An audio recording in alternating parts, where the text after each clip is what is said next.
Community engagement and practices. I'm Rupika Rizm. I am one of the editors of the volume, and I'm joined today by my co-editors, Cristina Santana, Aldo Garcia Guevara, Joseph Kupinski, Cynthia Lynch, John Reif, Cindy Vincent, and Elaine Ward. We would also like to shout out to Tynesha McCullers, who co-edited the digital companion to the volume with me. We'd very much like to thank our friends at Campus Compact, especially Molly, Caitlin, Nicole, and Clayton, for your support for this volume and for this event today. And I'm going to turn it over to Aldo. Hi, good afternoon. Aldo Garcia Guevara. I want to take a moment to introduce Clayton Hurd, Publications Lead at Campus Compact, Director of Community Engaged Research at the Haas Center for Public Service at Stanford.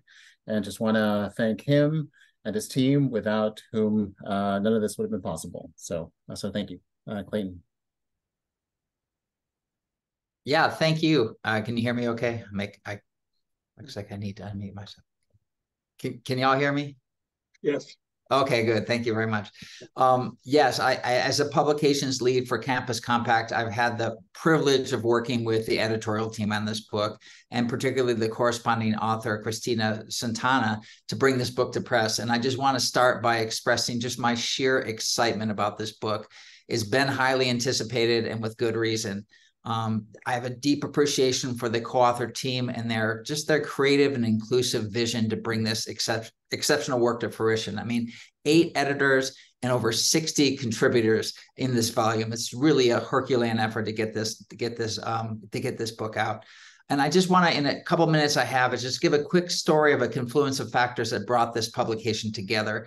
And really starting back in 2021, when a few things happened, right? We were in the midst of a COVID epidemic, but it was also a time where the spotlight was drawn to another longer term epidemic, that of racial violence. And finally, perhaps becoming a visible public crisis in the wake of the murders of George Floyd, Breonna Taylor, and other Black Americans at the hands of law enforcement agents. And then followed by bringing it to light the courageous activism work of Black Lives Matters to push for change.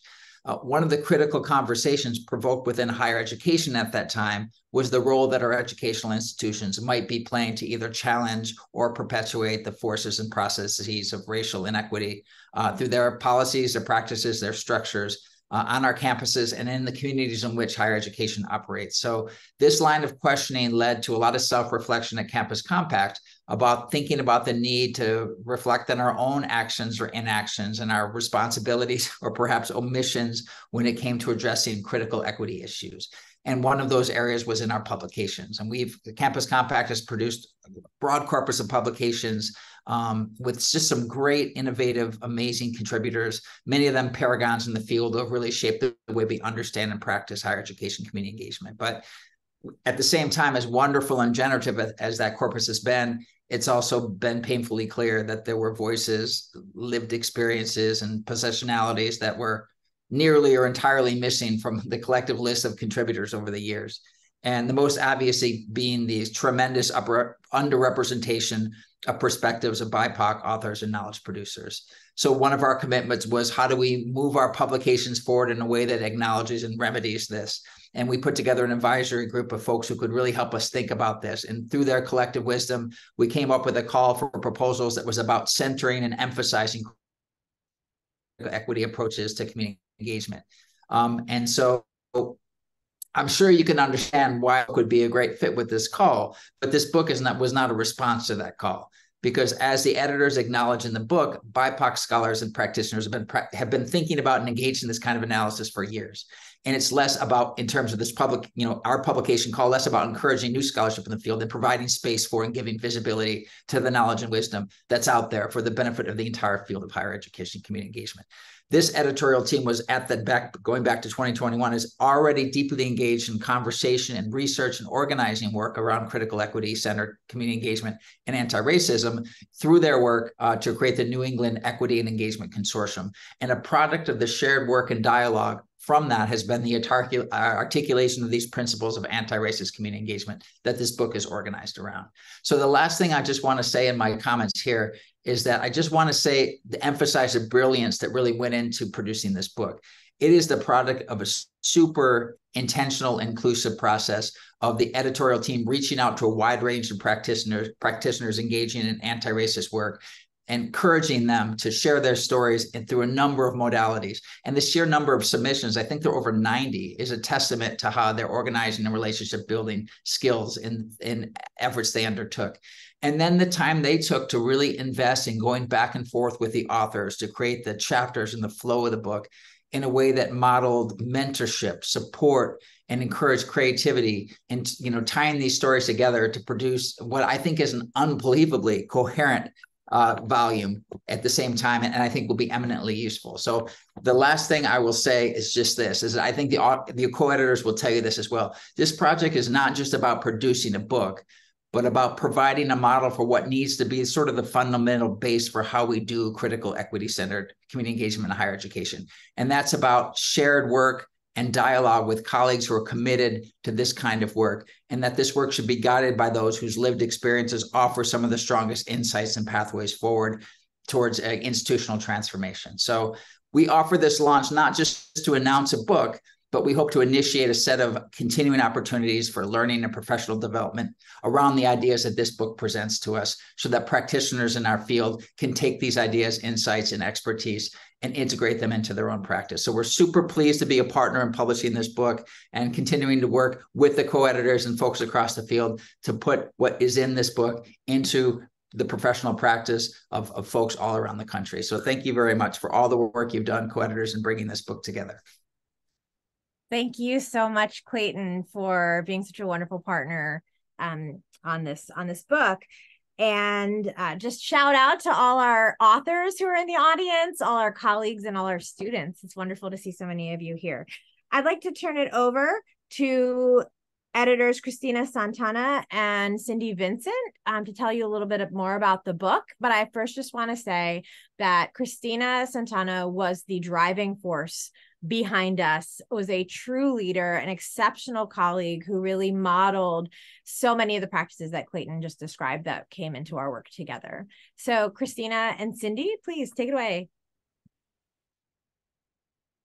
Thank you, Ripsy. I deeply appreciate what you just said. And I have greatly valued this experience.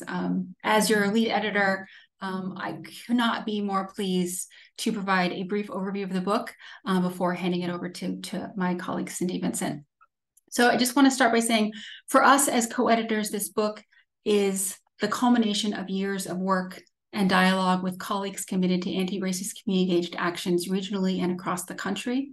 Over the last 4 years, we've prepared grants, developed curriculum and programs, written policies and protocol, and founded a regional consortium, all to move our campuses toward more equitable community engagement and fuller recognition of faculty, students, communities of color, Indigenous communities doing anti-racist community engaged work. This included the development of the anti-racist community engagement principles that became the basis of the book. This project, which was focused on better understanding and aligning the needs of students and community partners, took place over a period of 7 months and included teams at 4 campuses across the state of Massachusetts, piles of literature on anti-racist teaching, learning, and research, as much data as we could get to understand how individual institutions understood and responded to the experiences and needs of their minoritized students, and focus groups with students and community partners at each campus. The effect of that work is a series of statements organized into 4 parts or principles that comprehensively capture and define what anti-racist community engagement looks like when the voices of students and community partners are centered. Those 4 principles form the structure of the book. That said, the purpose of the book is to build on the wisdom of the principles. With the help of our sponsor, Campus Compact, we put out this call for the collection and received a whopping 91 abstracts. The journey to the final 22 chapters you can read in the book was undertaken by pairs of co-editors, each of us composed of 1 BIPOC editor and 1 white editor, who assumed responsibility for editing chapters related to one of the 4 principles, and each of us committed to highlighting collaboration, co-authorship, bodily representation, and institutional diversity, and showing the potential to offer useful, clear descriptions of anti-racist community engaged practices, things to do that readers could replicate to undo white supremacy within higher education, disrupt the status quo, intervene in problematic thinking, and offer up alternatives that are more equitable and inclusive. Overall, the chapters demonstrate how the authors implement one or more of the anti-racist principles in their work. At no more than 2,500 words each, the chapters are also aimed at ensuring a wide variety of stakeholders can gain insights in a concise format. The chapters are structured around first outlining a case, then practices the authors use to address the case, and finally the connections their work has to broader context of pedagogical, curricular, institutional, and community change. Taken together, this book reveals the groundswell of work already underway to prioritize anti-racist values in the pivot away from traditional, higher ed-centric, white savior ways of doing community-engaged teaching, research, and practice. Now, fellow co-editor Cindy Vinton will go into more detail about the 4 sections of the book. Cindy? Thank you, Christina. Yes, and thank you for giving us that large overview of the book. So the sections itself, much like our presentation today, will be sort of organized by the sections of the book. So we've organized this book, like Christina said, by the 4 principles. And so in our first section, Principle 1 really addresses counteracting the persistence and impact of racism on our campuses and in our community engagement. So in this section, authors are really thinking about how we're reframing our institutional and pedagogic practices, where the stories and the practices that are shared with us are really trying to dive deep into this and how this looks in diverse communities across the country. Our second principle addresses critical reflection on individual and systemic structural racism, where we're really trying to understand positionality, bias, and the historic roots of systemic racism. So in the second section, authors are really digging into sort of thinking about how individuals are trying to hold themselves accountable while also holding the systemic persistence of racism within our institutions and within our communities, and how those work together to address these practices. In part 3, we're really focusing on the intentional learning and course design that pulls in anti-racist community engagement practices in the classroom and in the curriculum development itself. So within this section, we're focusing on developing anti-racist learning goals, course content, policies, and assessment. And within the section, we're really trying to, within all the sections actually, in the practice component of each of these chapters, we're really trying to provide, our authors are really trying to provide replicable models that our readers can learn from and apply within their classroom and community and institutional contexts to address systemic racism and issues within our communities and on our campuses. And then our last section is focused on Principle 4. And this focuses on a co-creating compassionate, reflective classrooms, where we're trying to create a sense of belonging in the classroom by acknowledging student contributions and really ideally meeting students where they are. And this section particularly, authors are trying to amplify historically marginalized voices and their learning experiences, particularly students, right? So how are we amplifying our student voices within the classroom and creating these compassionate, reflective spaces for students to really engage and listen to one another, really deeply listen. And like Christina pointed out, each of our chapters are structured by these case studies, the context behind them, the practices that ideally are replicable that our readers can try within their own context, and then ultimately those larger connections. So each of the author teams really thinking about how they're trying to not only, implement and engage these practices, but create systemic change across their institutions, within their communities, across their curriculum design. And with that, I'm going to hand it back to Aldo to let our authors speak. Thank you. All right, thank you, Christina and Cindy. So just want to remind everyone or tell everyone that as you'll have questions as the speakers talk. So please use the Q&A function. If you have a question, immediately feel free to put it in, or you can wait until the end to submit, and we'll sort through those at the very end. So I'll be introducing the speakers individually right before they present, but I just wanted to say a few words about these authors overall. So very recently in preparation for this, right, I reread the chapter in the sequence in which they'll be presenting and took another look at the accomplishments of these authors. And I do want to say I don't have time in this presentation to talk about them individually, but I really want to recommend that you look these guys up, read these chapters carefully. Clayton used the words brilliance and creativity, and I think these authors really reflect that. So let's go ahead and begin. Representing sort of section 1, principle 1, Ada Villangelio Diaz, poet, filmmaker, and scholar at the University of the District of Columbia. And she's the author of By and for Latinx Community Members, Mi Libro, Mi Espejo, Storytime as Anti-Racist Case Study.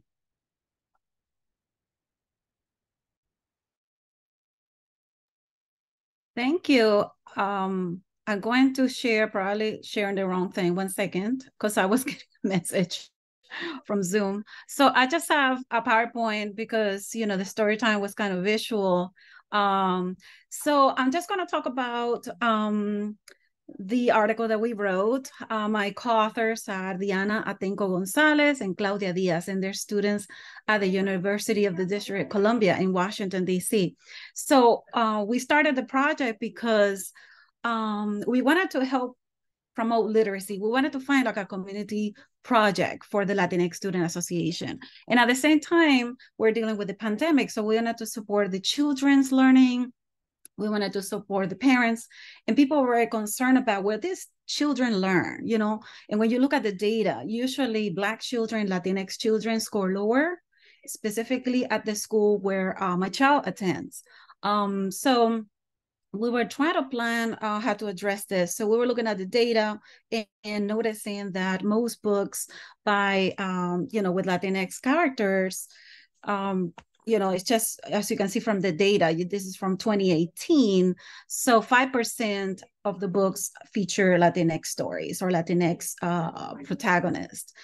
And also looking at the data, most books are about white children as protagonists or animals. And when we look for books in Spanish, usually when you go to the bookstore, you will find Dr. Seuss, you'll find other authors, that we love, but these are translations. These are not our stories. These are not our images, right? So also looking at textbooks, whiteness is centered in most textbooks. As you can see, this is like an actual textbook that I took a picture of. So to teach the ojo, eye, you see a blue eye, and to teach, I guess, a line of people, you have the Black person at the back of the line. So these are images that the children are internalizing. So we came up with the story time. And as you can see, we had a lot of authors. It ended up being virtual, obviously, bilingual. We started with land acknowledgements at the beginning. We taught the children what is a land acknowledgement, why it was important to have a land acknowledgement. And we wanted to feature and celebrate Latinx authors. And so we identify Latinx authors all around the country, including Spain, and we invited them to read their books to the children. And we also wanted to challenge the idea of Latinidad as being one-dimensional, having one look. We wanted to incorporate the diversity of the Latinx experience. And we also wanted the children to be proud of who they were. So this is what the program would look like. So first we started with children reading the stories. So what we did is the school gave us a time during the school day. So we were doing it every Wednesday. And we asked the children from the school and also from the community if they wanted to read a story. So we wanted the children to be the protagonist. So they picked a favorite book. Then we have meditation, movement. We have the featured author. And then the children would ask questions to the authors, very cute questions. And then we started with, they were drawing themselves and writing themselves.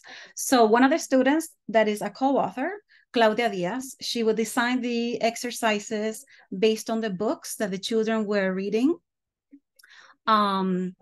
And you can see that we also develop some exercises for the children. So in one of the slides, you see Alejandra, she's an author from Spain.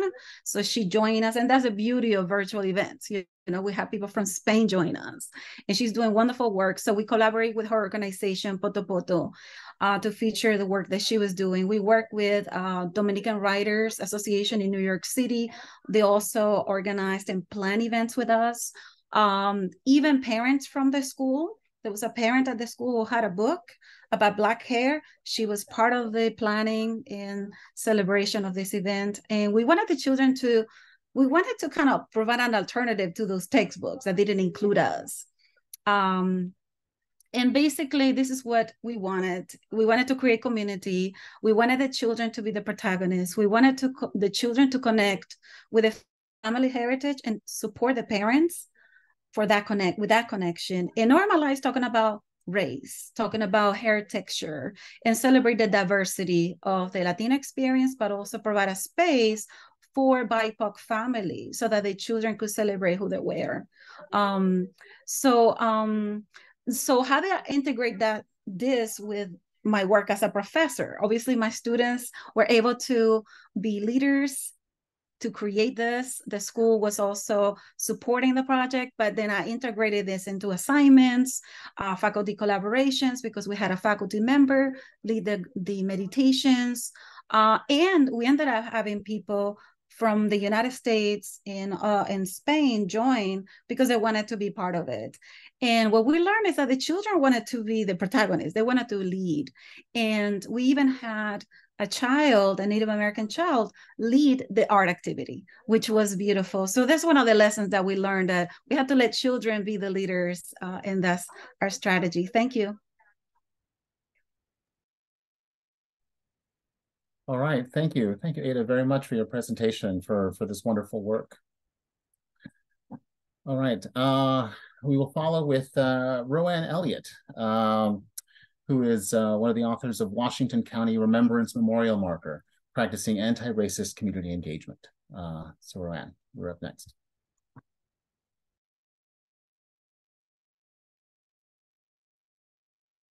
Myself, okay. Thank you very much. I am pleased to be here representing myself and co-authors, Dr. Valandra and Dr. LaShonda Fields, to provide an overview of our chapter, Washington County Community Remembrance Memorial Marker.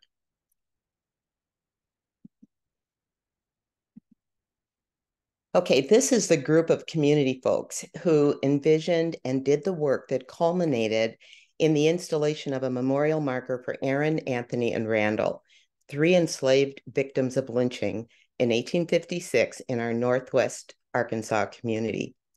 Our core group was made up of 12 to 15 individuals, including African-American and white people in equal numbers.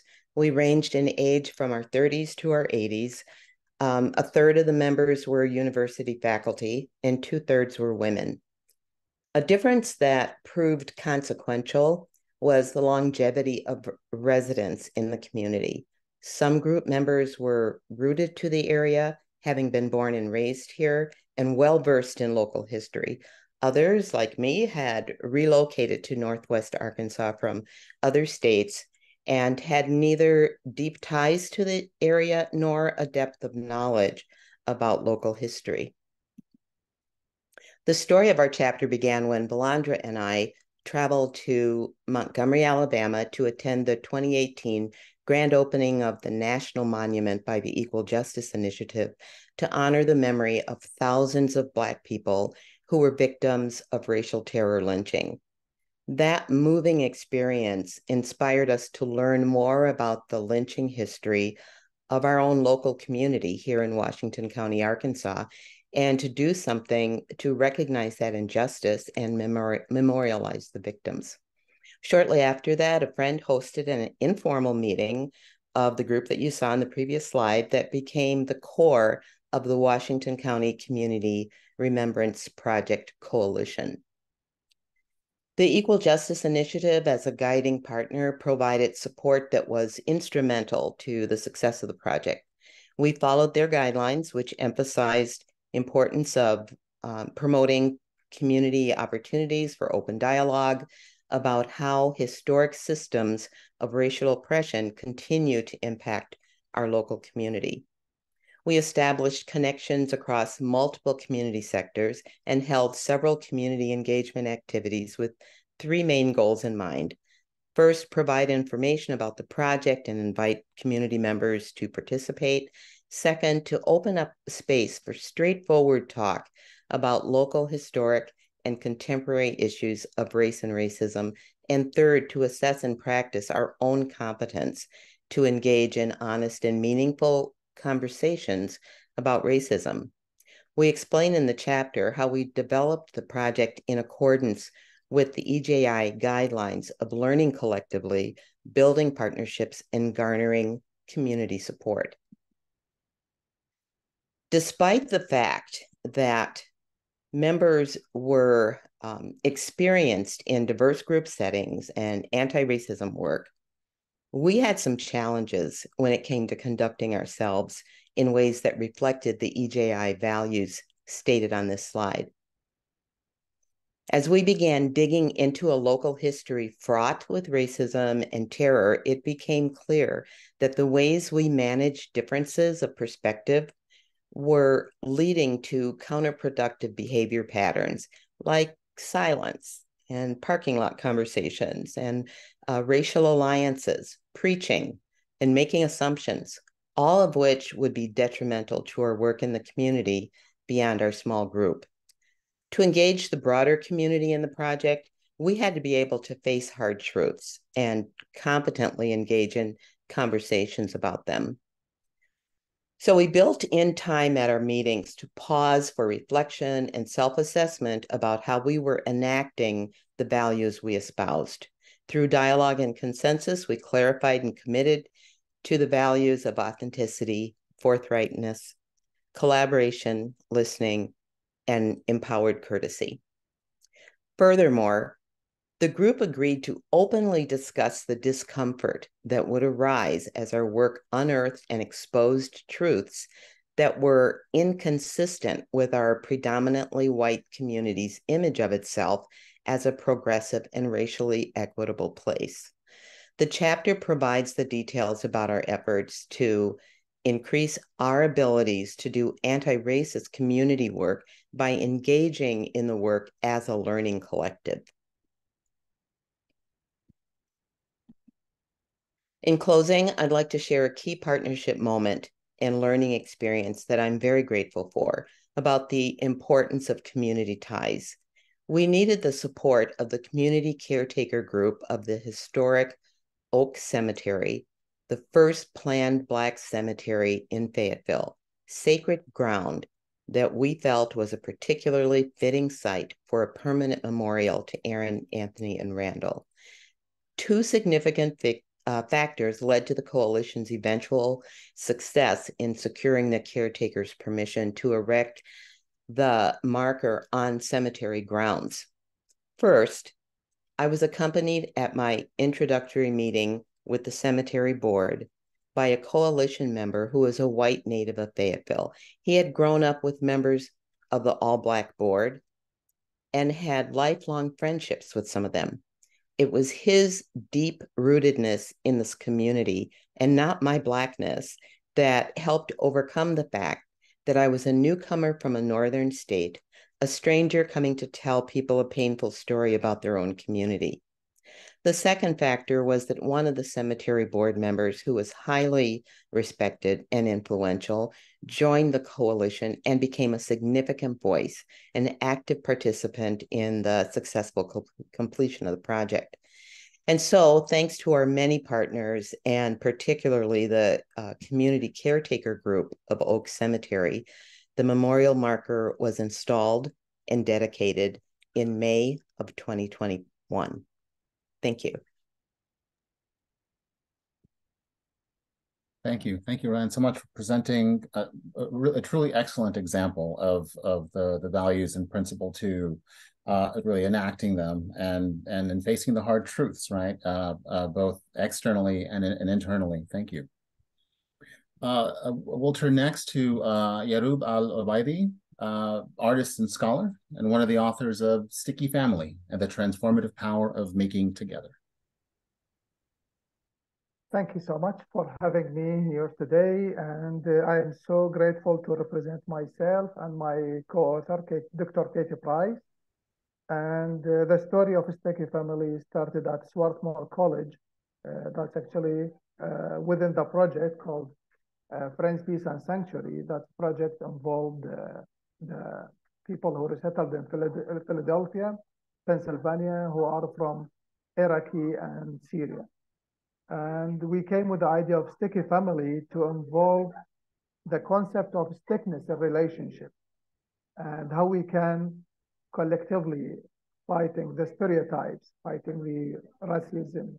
And we came with the idea that how we can do that within the campus, within the Swarthmore College and Lang Center for Social Responsibility, especially because Katie Price, she's the associate director of that center.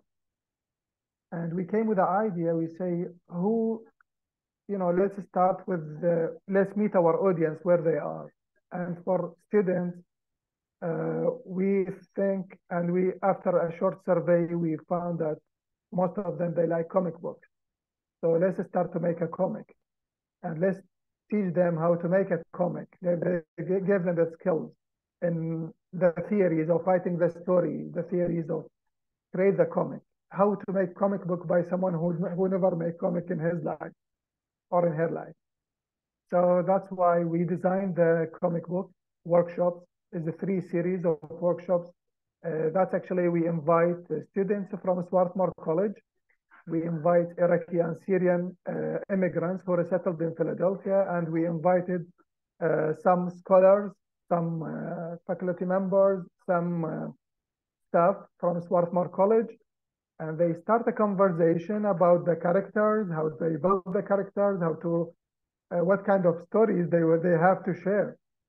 And the interesting thing about Sticky Family actually is in the beginning, people, they have so much ideas, but they don't know what the results, how the comic book will look like. And we start to create the characters. We start to create a small, very simple books with the stories and how to make these stories very so listenable. It's very hard to choose from, from so much thousands of stories in our lives, how to choose one that fit to be within the family. And the concept of Sticky Family actually contains 3 things. First is how the human looks like when the human have, stickness physically in his daily life.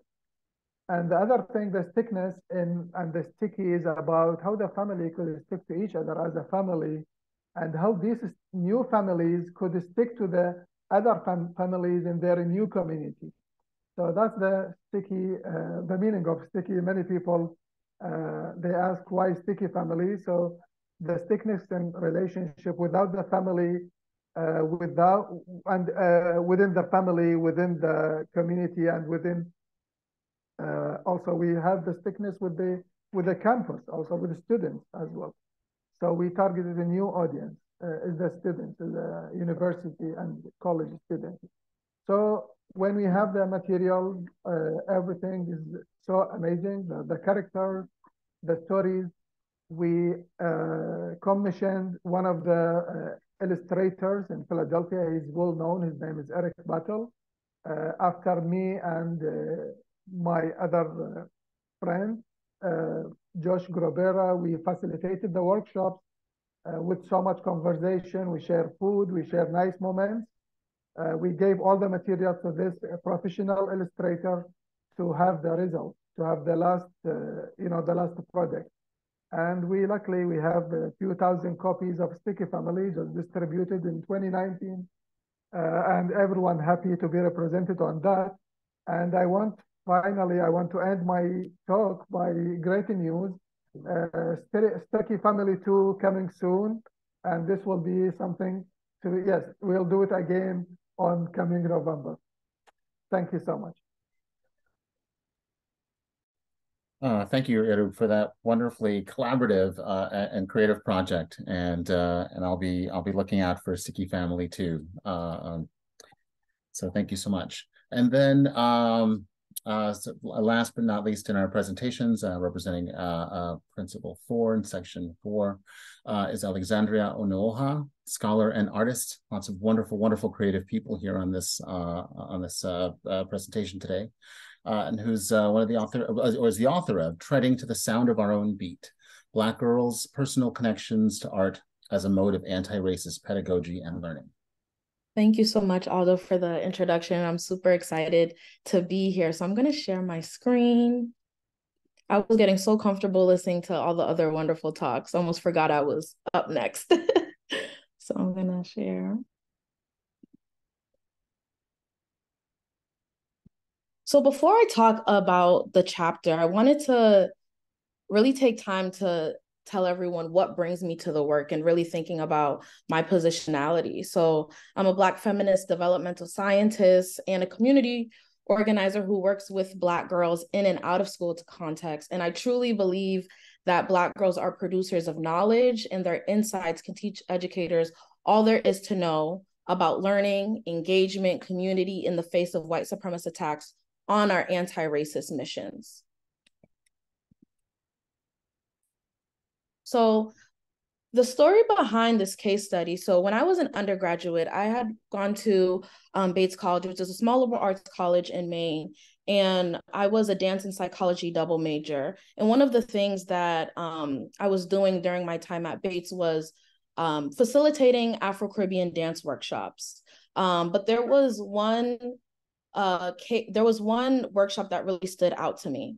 But in going through my experiences in college, I realized that Black girls and women are well represented in educational systems, meaning that Black girls and women are, in the education system, getting degrees, advancing their careers. However, they are constantly exposed to gendered racism, misogynoir, and other forms of oppression.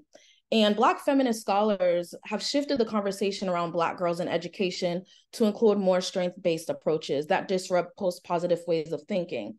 So in other ways, we are moving towards more strength-based approaches rather than thinking about what do Black children, or in this case, what do Black girls lack? And what are some of the strengths, and how do we build on those strengths to reimagine education and to reimagine their futures?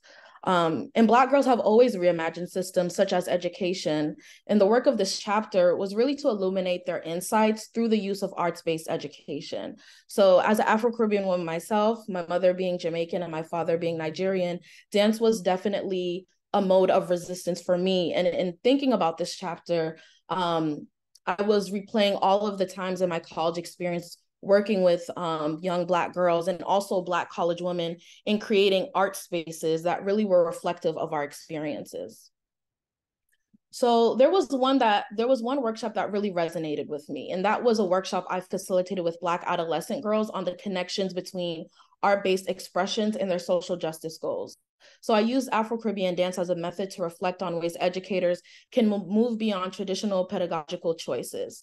So what it looked like was first collective grounding, art, and then second, we talked about art activism, and then third, I taught them an Afro-Caribbean dance that was a part of my senior thesis.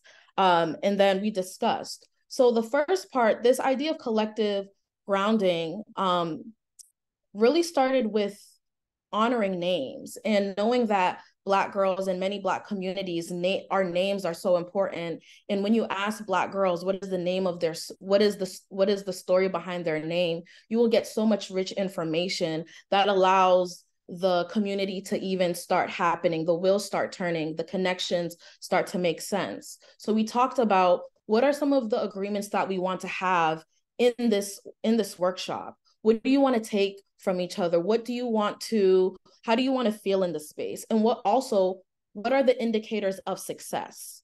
Second, we talked about art activism. So there was questions on what is art activism to you?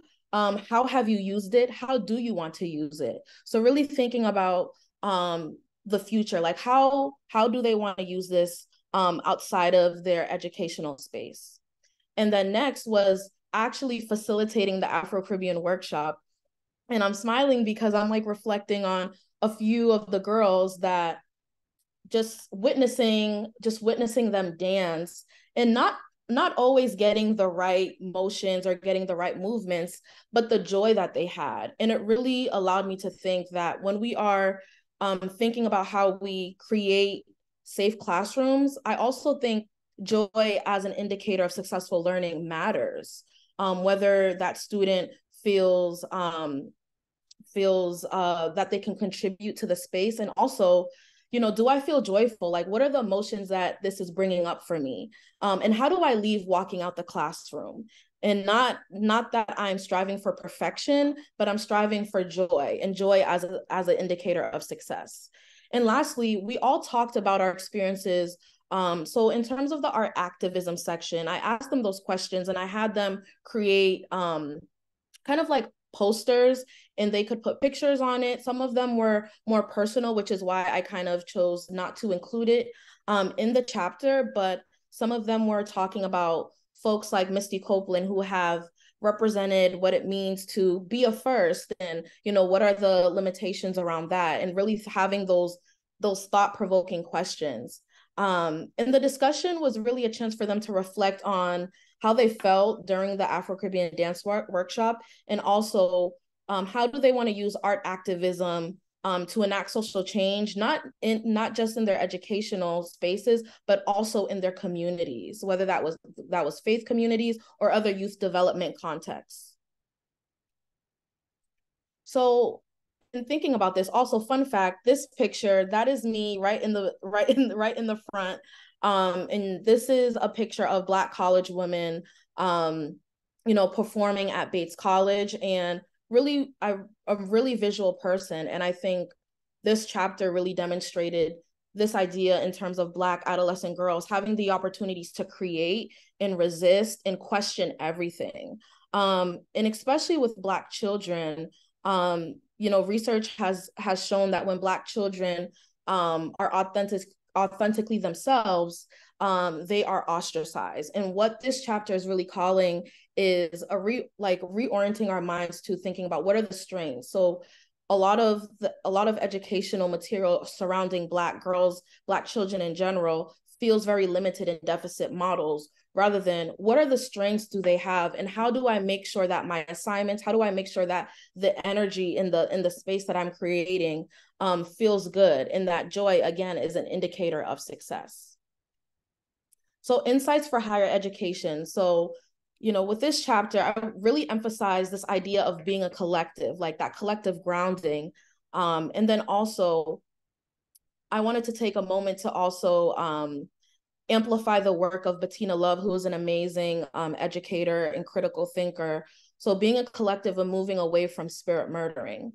So the Black girls who participated in this workshop illustrated the educational practices that should be used. So they were honoring shared experiences, centering care and intellectual dialogue by asking follow-up questions, checking in on each other, and then again, using joy as an indicator of successful learning.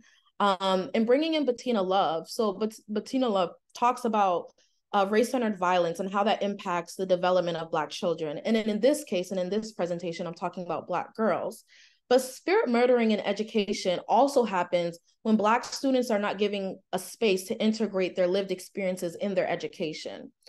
And Love poses the question, how does a Black child live, learn, and grow when her spirit is under attack at school and her body is in danger outside of the classroom? So I'm continuously reflecting on this question, even now, and making sure that when we are creating spaces for college students, and in particularly, Black college students, really posing this question, really acknowledging their experiences and how that their experiences are shaped how they are socially positioned in society. And this maps onto other work as well that is within my field of developmental psychology and in the intersection of education as well. So me and my colleagues also talk about Black college women's visualizations of freedom. So in a study, we asked what are some of the articulations of freedom that Black women have, which informed a lot of the work in the chapter as well. So Black women and girls in educational spaces, they're talking about being with family is where I feel free. Reading is where I feel free. Creating art is where I feel free. Black cultural centers in the institutions, that is where I feel free. Counter spaces, cultural dancing. So really thinking about how do we kind of take these insights and map it on to our current educational practices as individuals. But thank you so much for listening. And also there is a playlist accompanying the ideas discussed in the chapter. And I believe I could put it in the chat. And also if you would like to talk to me further about this chapter, I'd be happy to. Thank you so much. Thank you so much to Alex and to all of our authors for these absolutely wonderful talks. I have read your work, your chapters over and over and over again, but seeing you speak is just so absolutely inspiring. So thank you so much. I'm going to turn this over to my co-editors, Joseph and Elaine, to run our Q&A. Okay, well, thank you all. I mean, I think there's been some questions coming in on the Q&A of this webinar, so continue to ask those questions, and some of them have already been answered through the Q&A. We'll also kind of engage the authors on it. So I want to just start off with a question that I had with kind of seeing what everyone has been talking about, and of course, having read the chapters and really just understand the kind of deep and creative processes that are all part of these projects. So, but when you describe your work, both today in the presentations and in the chapters themselves, you see that they're very collaborative and very process-based and very relational, right? So in different ways you describe it, and I'm just kind of free associating based on some of the stuff that you write in the chapters, that it's about hearing feedback, expressing curiosity, checking assumptions, prioritizing humanity and connection, collective learning, centering care, and recognizing joy. So that's a shout out to Alexandria, who's recognizing joy as an indicator of successful learning, right? So you have all these kind of really interesting ways of thinking about this work. And my question is to the presenters is that, can you describe maybe in your project and in your process, some relational moment that really made the difference in the success of your project? And maybe we can start based on the order of the presenters. So Ada, do you have want to respond to that? Sorry, could you ask the question again? I'm sorry. I was looking at the chat, got distracted. Sure. So all of you have very relational approaches, and I'm kind of engaging, your community partners in ways that, kind of support different modalities of teaching, of learning. There's collective learning that's going on. There's, kind of centering care. So in your particular project, can you point to a particular relational approach that you took that made a difference, that made your project a successful one?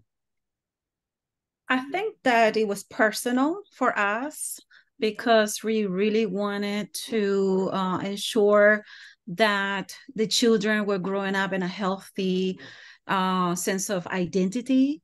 And I was seeing a comment in the chat about the blue eyes, right? So yes, so Latinidad is very diverse because there are Latinos who have blue eyes, but there's also Latinx who are Black. So we wanted to embrace the entire diversity. So there's not one way of presenting Latinx identity in the textbooks, right? For example, when children come home during Thanksgiving, there's only one representation of Thanksgiving that the school is providing to the children, for example. So that's one-dimensional way of teaching. So for us, it was personal. And we felt like when we provided meditation and breathing exercises to the children, it was also for us because, it takes a toll to engage in the work and to listen to everyone involved, make sure everyone is happy with the project. Everybody has a voice, everybody participates. Every single parents who wanted to participate. We even have Jewish parents come and they wanted to read books about Jewish heritage. So everybody had a voice, even though we started it as for Latinx children in bilingual education, and ended up, we even have French, Haitian, Creole books presentations. So we let it evolve because we wanted to integrate all the perspectives and voices. So I think it was healing for us to get it done. Like we needed it done and somebody had to do it. And added, there's another addition to that question about, why include Spain and not orgs from Latin America. Oh, we did include, I just said Spain because we had the flyer in the PowerPoint. Okay. But no, we had, so the authors were from the Dominican Republic and whatever we could find. But yes, the author from Spain is Afro-Spanish, and I thought it was very important for us to include her because Afro-Spanish children are totally neglected. If you go to Spain, there's not a single book that you see a Black child. You really have to find, and there are very few publications. I can only name 3 or 4 in the whole country of Spain as opposed to the United States. So we wanted to, and the reason why Spain, I'm from the Canary Islands. So positionality is very important because I am from a particular experience from an island in Africa. So I already challenged the definition of Latinidad because I'm from Africa. Is speak Spanish, but that's why, because I have heard of her work in Spain, but we included authors from Cuba, Dominican Republic. It is also based on the relationships that we had. For example, we had a Native American author because somebody knew a Native American author. So it was truly a community experience because we were bringing the authors, we're connecting to the authors, and some authors I didn't think will come, like Matt de la Peña. I'm like, oh, he's, I was thinking he's too famous, he's not gonna come, but he was so happy. His daughter read with us, so it was really a celebration. But I appreciate the question because it was for everybody, totally. I just wanted to share the idea of inclusiveness, in terms of equity. So, can I answer your question, please? Yeah, go ahead, please. So, we came with the argument of the power of art and the art of power. So we use the comic to be our art form, the comic books. That is always talk to many different levels of people, adults, young people. I mean, in many different cultures and communities. And we start use the power of stories, the untold stories, to build the empathy between everyone. So how to feel the empathy, how to feel the understanding through the stories.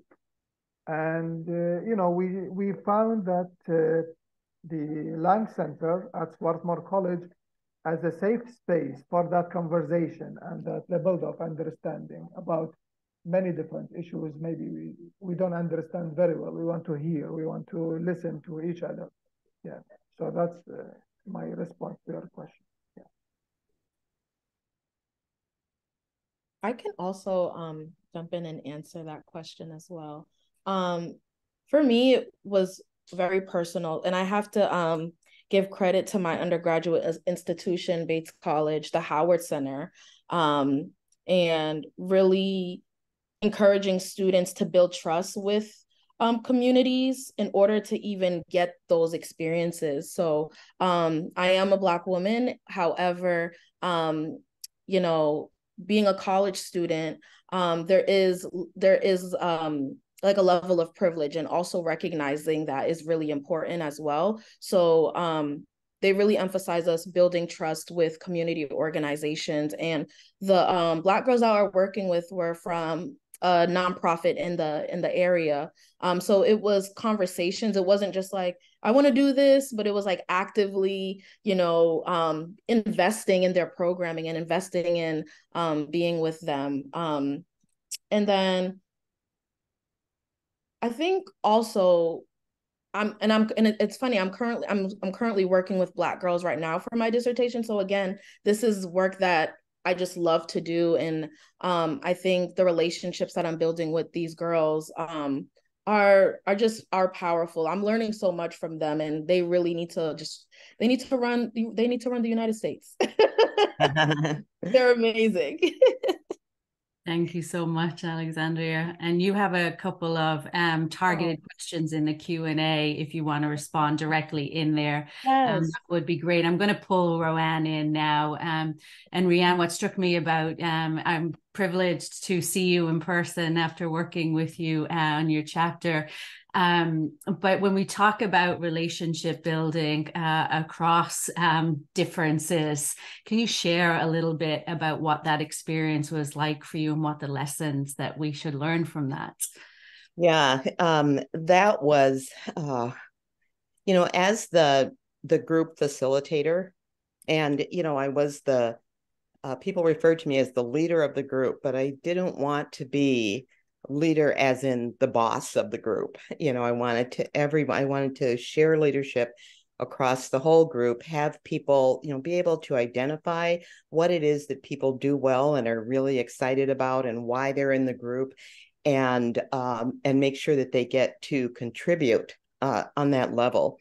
And we had, as I described in my presentation, there was broad diversity in the group.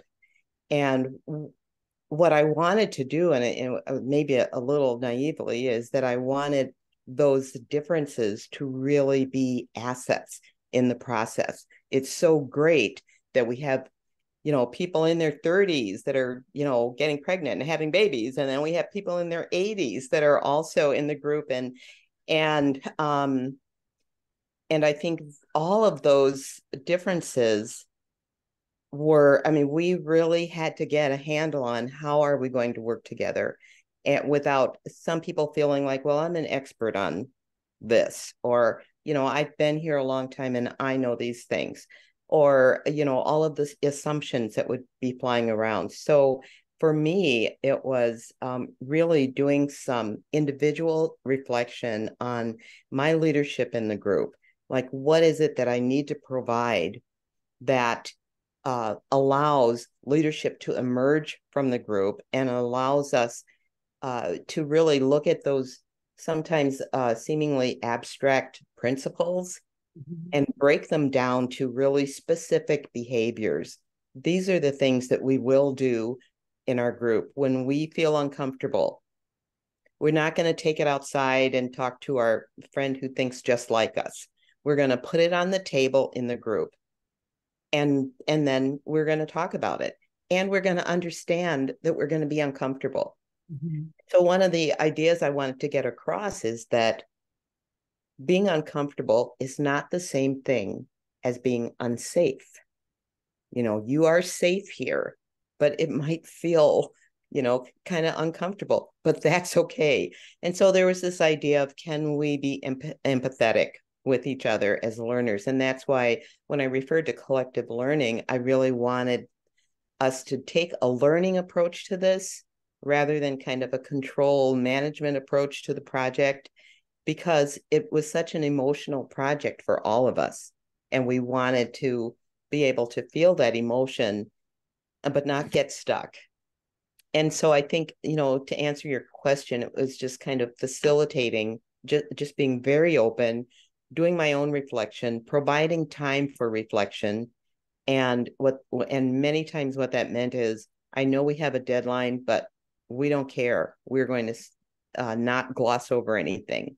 Some things came up, we're going to have to process them as a group. And so, it can be uncomfortable to do that because we all like to stay on schedule and, that kind of thing. So it took us 3 years. And part of that was, because of the pandemic, but we got, I feel like we got the product and the result that we got because we did take that time and have those struggles. Rowan, thank you so much. And this issue around comfortability and safety and vulnerability has come up in a lot of the chapters. And so I'm curious from the other authors, you know, where you feel that this work, writing this chapter and being part of this project has led you to discoveries about yourself that you were surprised about. That you think might be good for us to share. So what did you learn about yourself in this work that surprised you?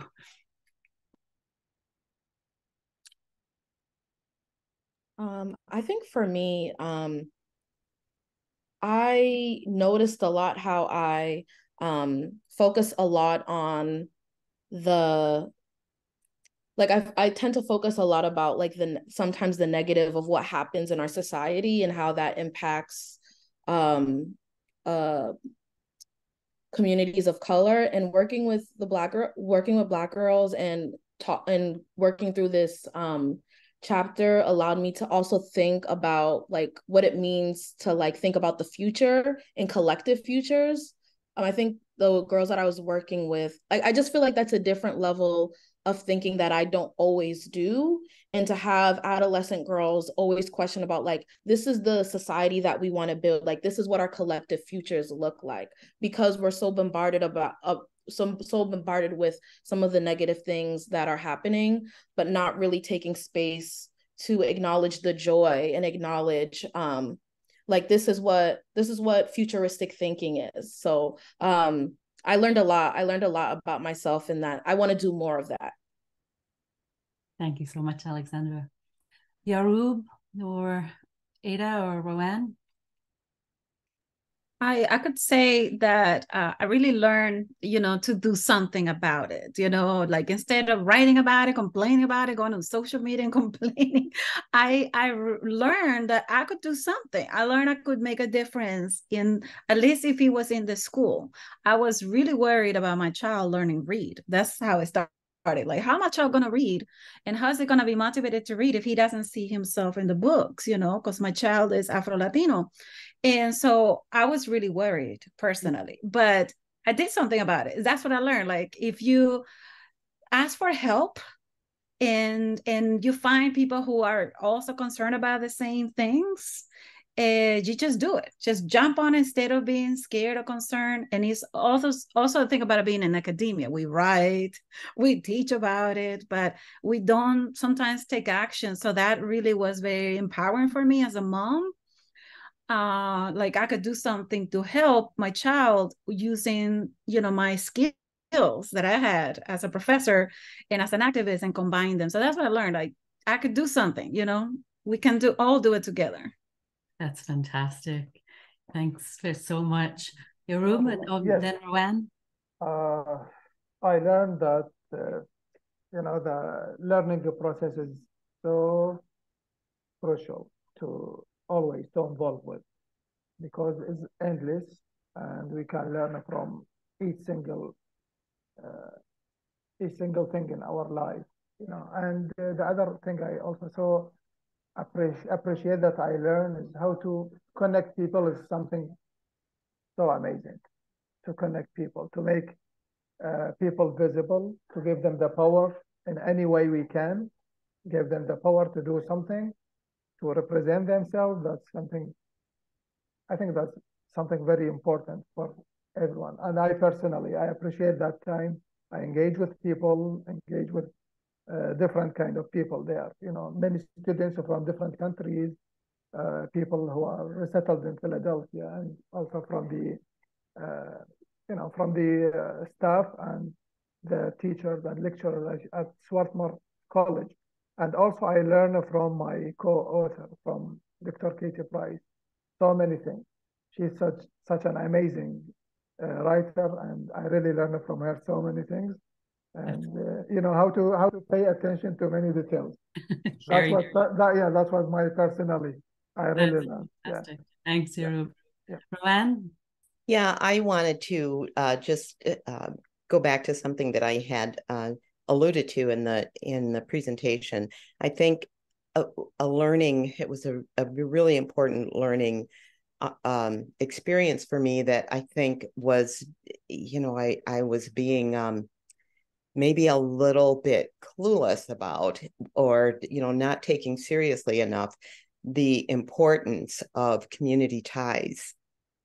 I was thinking that because the cemetery board were all Black people, and I'm a Black person, that that would make a conversation easier. And and I was prepared to go visit with them by myself. But one of our group members, a white man who was friends with many of the people on the board and was a native of the area, said that he would go with me, and we went together. And I could tell the instant I walked in that it was important that he was there, because they started talking about high school. These guys are older people, but that's how far back, so they were having that conversation. And when I started discussing the project, I could see on their faces, like, who are you? Where are you from? That kind of thing. And I'm a quick study, so I realized right away I had to kind of step back a little bit and ask questions and, converse a little bit and let my colleague Jerry talk more, because he knew the people. And I thought after that, wow, I can't believe that I didn't, think about that in advance, so it was just a moment where, it was just a aha, so that was probably one of the things I learned about myself. I actually learned a lot about myself in this project, but let's go with that one. Thank you so much, Roanne. Joseph, I'm going to turn it over to you. Yeah, well, thank all the amazing panelists and speakers and authors of the book. And, I think for the audience out there, I mean, these 4 chapters are just 4 chapters out of 22 chapters, and the insights that they shared today are multiple. And there have been some questions about, institutional inertia, about working with adults. And a lot of the chapters, I mean, one of the great things about the book is that it's very diverse in terms of the types of colleges and universities that are participating, the types of community-based organizations and audience that they're engaging with. So I think you'll find within the book, a lot of models, and the main part of all the chapters. And this was really a fantastic, insight in putting together the book. And particularly, Christina Santana, who kind of like framed this, that this book really needs to be about practices. We need to kind of really focus on the practices. So while we understand, there's a kind of context and case in the beginning that sets theory, but there's a very large focus on practices here, and then connections afterwards. Like, what does this mean? And everyone, I think, like Alexandria talking about the futurity of this stuff and seeing it as a kind of practice to build this new future is something that's really important to all of us. So thank you so much. And I believe that Aldo is going to say a few words before we conclude. Yeah, I'd just say thank you to everyone who's here today, to the authors, my fellow editors. I do want to say that in the dark days of 20 and 21, when moments of doom scrolling, and it seemed as if some of our institutions, foundational institutions, were under threat. This brought me hope, so I'm really glad. And so I want to turn it over to John Wright for at the Mass DHE, and Cynthia Lynch of Salem State to wrap it up.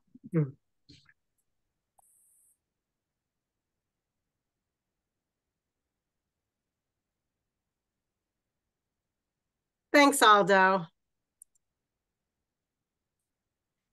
It was so wonderful to hear from all our authors and really hear it put into practice today and engage in such a thought-provoking Q&A. Now I want to share with everyone our next steps with this book, because as Clayton mentioned earlier, this book is intended to be used for shared work and dialogue with our colleagues and our campuses and our communities.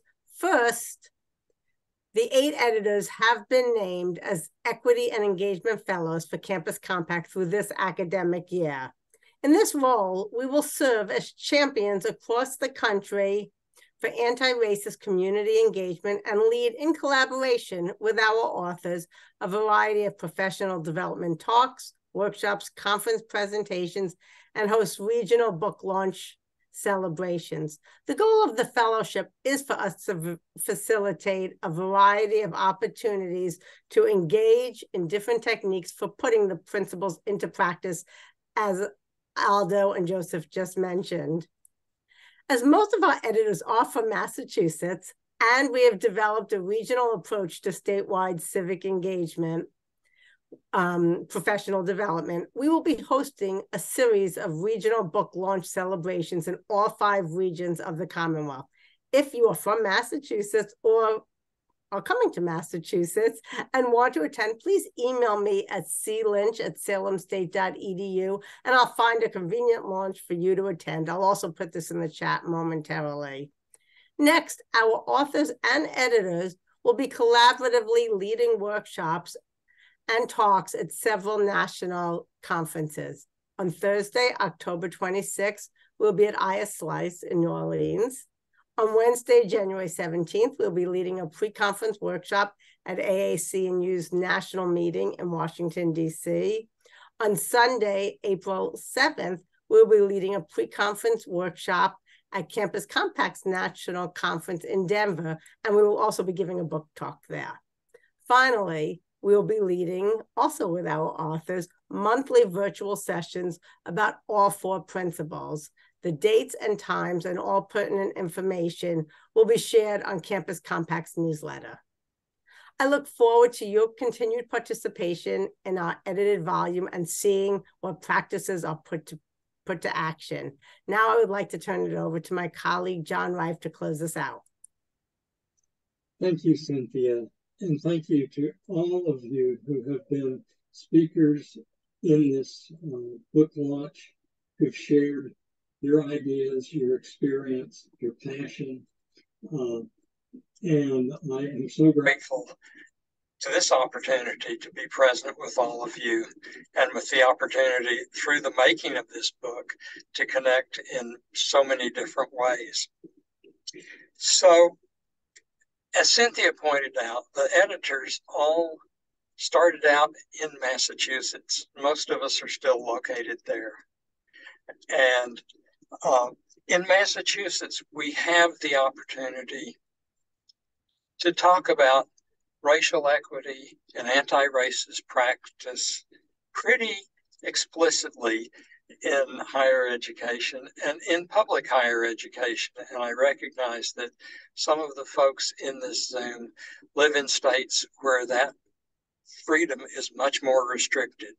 So I think it's important for us to say, here's what a state can do, and give you some examples of the way that we're working here in Massachusetts to really build on the principles and the practices of this book. As Cynthia mentioned, we are doing professional development, faculty and staff, and curriculum development in 5 different regions of the state. This book launch today is a preview of the regional book launches that we will be doing with each of the regions of the state, inviting. So if you're in Massachusetts, you should come to one of those.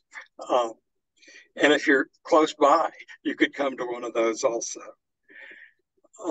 We will follow up on that set of book launches with continued conversations about what happens in your own practice as you seek to put these principles and these approaches into what you do. And what does it look like? And what are the challenges? And what are the successes? And so we will be sponsoring those kinds of discussions. We will also be using a tool that we built, which I have just put into the chat. There we go. The Massachusetts Framework for Civic Learning Through a Lens of Racial Equity. A group of us asked ourselves, what if we're trying to follow the principles of anti-racist community engagement, what do we expect our students to learn? And we had a bunch of conversations, did a bunch of digging to try to answer that question. And we put together a 2-page document that spells out some of what we think we're trying to get students to learn by participating in anti-racist civic and community engagement. And then that and the principles for anti-racist community engagement are 2 of the tools that we're using in faculty and staff and curriculum development across the state. We also will be using those tools in a symposium, the 3rd annual symposium co-sponsored with Campus Compact next spring, we hope.